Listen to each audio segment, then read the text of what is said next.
నేను నిన్న IT course తీసుకొని ఉండేవాడిని కాదు. అంటే ఏదైనా ఒక పని గతంలో చేసుండేవాడిని కాదు. వాళ్ళొచ్చుండేవాళ్ళు కాదు. ఆమె ఇంగ్లీష్ నేర్చుకొని ఉండేది కాదు. అంటే నేను నీకు చెప్పుండకపోతే నీవు నిన్న అక్కడికి వెళ్ళుండేవాడివి కాదు.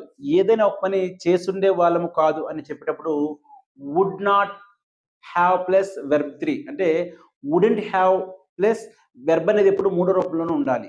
చూద్దాం. నేను నిన్న అక్కడికి వచ్చుండేవాడిని కాదు. I wouldn't have come there yesterday. వాళ్ళు గతంలో ఇంగ్లీష్ నేర్చుకుని ఉండేవాళ్ళు కాదు. They wouldn't have learnt English in the past. అతడు నిన్న కారు కొనుండేవాడు కాదు.